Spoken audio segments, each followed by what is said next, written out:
আসসালামু আলাইকুম। সংবাদে আপনাদের সবাইকে স্বাগত জানাচ্ছি। আমি ফিরোজ তোহা। শুরুতেই সংবাদ শিরোনাম।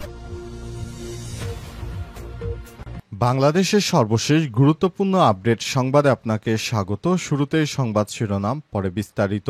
প্রথমেই জানাবো আমাদের হাতে থাকা সর্বশেষ গুরুত্বপূর্ণ সবথেকে তাজা আপডেট সংবাদ। হাসিনা জয়ের বিরুদ্ধে ইন্টারপোলে রেড নোটিশ জারির আবেদন দুদকের। শেখ হাসিনা এবং তার ছেলে সজীব জয়ের বিরুদ্ধে ইন্টারপোলে রেড অ্যালার্ট জারির জন্য পুলিশ হেডকোয়ার্টার্সে আবেদন করেছে দুর্নীতি দমন কমিশন। দুদকের জন্য পুলিশ সদর দপ্তরে একটি চিঠি দিয়েছে সংস্থাটি। এরপর জানাবো ধানমন্ডিতে আওয়ামী লীগের ঝটিকা মিছিলের পরিকল্পনাকারী শোক গ্রেপ্তার ৮। ধানমন্ডিতে ঝটিকা মিছিলের পরিকল্পনাকারী সজিবুল ইসলাম হৃদয় শোক কার্যক্রম নিষিদ্ধ আওয়ামী লীগ ও এর অঙ্গ সংগঠনের আরও ৮ নেতাকর্মীকে গ্রেপ্তার করা হয়েছে আজ। বিষয়টি নিশ্চিত করেছেন ধানমন্ডি থানা পুলিশ। এদিকে হাসিনা যদি গণভবনে মারা যেতেন আওয়ামী লীগ বেঁচে যেত বললেন ব্যারিস্টার আসাদুজ্জামান ফুয়াদ। শেখ হাসিনা যদি গণভবনে মারা যেতেন আওয়ামী লীগ বেঁচে যেত এমন মন্তব্য করেছেন আমার বাংলাদেশ পার্টি এবি পার্টির সাধারণ সম্পাদক ও রাজনৈতিক বিশ্লেষক ব্যারিস্টার আসাদুজ্জামান ফুয়াদ। সম্প্রতি একটি বেসরকারি টিভি চ্যানেলে তিনি এসব কথা বলেছেন। এবারে জানাবো বিএনপি নেতা নজরুল ইসলাম খান মাউন্ট এলিজাবেথ হাসপাতালে ভর্তি। সিঙ্গাপুরের মাউন্ট এলিজাবেথ হাসপাতালে ভর্তি হয়েছেন বিএনপির স্থায়ী কমিটির সদস্য নজরুল ইসলাম খান। এর আগে আওয়ামী লীগের সাধারণ সম্পাদক ওবায়দুল কাদেরও এই হাসপাতালে চিকিৎসা নিতেন। বিএনপি দলটির মিডিয়া সেলের সদস্য সাইরুল কবির খান এই তথ্য নিশ্চিত করেছেন। গত ২১ আগস্ট চিকিৎসার জন্য তিনি ব্যাংককে গিয়েছিলেন। তবে চিকিৎসা শেষে ২৯ আগস্ট তার ঢাকায় ফেরার কথা থাকলেও তিনি সিঙ্গাপুরে যান এবং সেখানে ফলো আপ চিকিৎসা নেন। এবং সর্বশেষ জানাবো বাংলাদেশে গত ১ মাসে যেসব খুন ও হামলা হয়েছে তা ষড়যন্ত্রের অংশ বলেন শামা ওবায়েদ। বিএনপির কেন্দ্রীয় সাংগঠনিক সম্পাদক শামা ওবায়েদ ইসলাম বলেছেন, গত ১ মাসে বাংলাদেশে যেসব খুন হয়েছে, নুরুল হক নূরের উপর হামলা হয়েছে, বিভিন্ন সময় বিভিন্ন শিক্ষা প্রতিষ্ঠানে বিনা কারণে তুচ্ছ কারণে গণ্ডগোল তৈরি করা হয়েছে, এগুলো একটি ষড়যন্ত্রের অংশ। প্রিয় দর্শক, এতক্ষণ শুনছিলেন সংবাদ শিরোনাম, এবারে বিস্তারিত। তবে তার আগে বন্ধুরা অনুরোধ থাকবে এই সংবাদটিতে একটি লাইক দিন।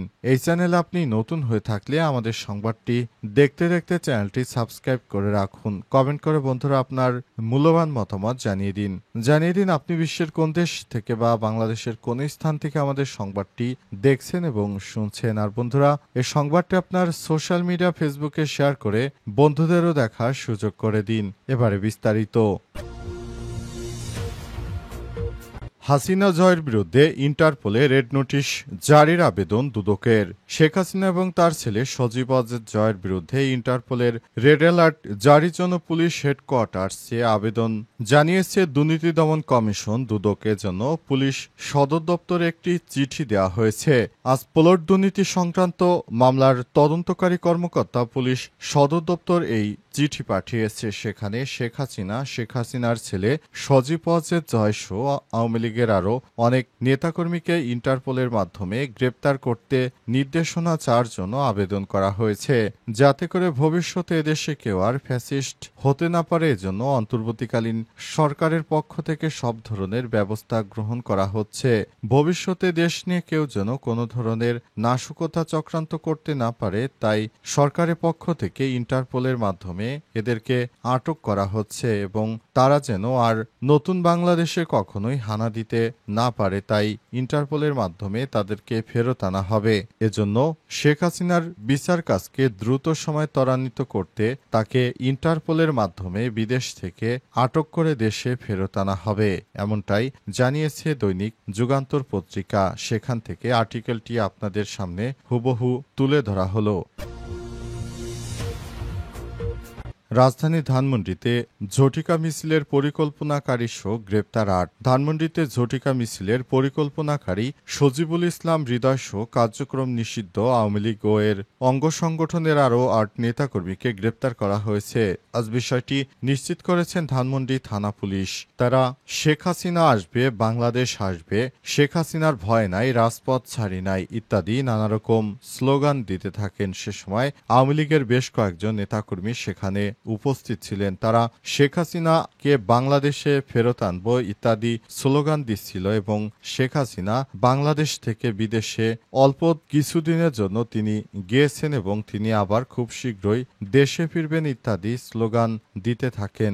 অন্তর্বর্তীকালীন সরকারের প্রধান উপদেষ্টা প্রফেসর ডক্টর মোহাম্মদ ইউনূসের সরকারকে হটানো হবে ইত্যাদি নানারকম উস্কানিমূলক তারা স্লোগান দিতে থাকে এবং এসব স্লোগান দেওয়ার কারণে তাদের বিরুদ্ধে বড় ধরনের অ্যাকশনে যাওয়ার সিদ্ধান্ত নিয়েছে পুলিশ প্রশাসন। তাই পুলিশ প্রশাসনের পক্ষ থেকে এদেরকে আটক করা হচ্ছে, সে অনুযায়ী কাজ করা হচ্ছে, যেটা খুব দ্রুত সময়ের মধ্যে তারা ধানমন্ডিতে এই ধরনের একটি সমাবেশ করার পর তাদেরকে আটক করা হলো।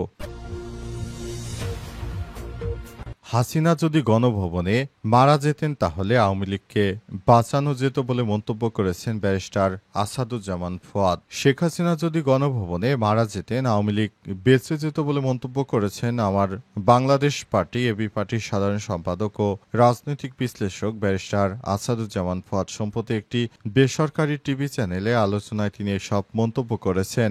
ব্যারিস্টার আসাদুজ্জামান ফুয়াদ বলেন, অনেক ল্যাসপেন্সার গ্রুপ বিশ্বাস করে আওয়ামী লীগ ফিরে আসবে, তবে 1975-এর অগস্ট আর 2024 সালের অগস্ট ভিন্ন। 75-এর অগস্টে শেখ মুজিব ঘরে বসে খুন হয়েছিলেন, কেউ পালিয়ে যায়নি। আর 24শে অগস্ট শেখ হাসিনা দেশ ছেড়ে পালিয়ে গেছে। নিজের ঘরে মারা গেলে রাজনৈতিকভাবে যে একটা সহানুভূতি হতে পারে এটা বাংলাদেশে প্রমাণিত হয়েছে।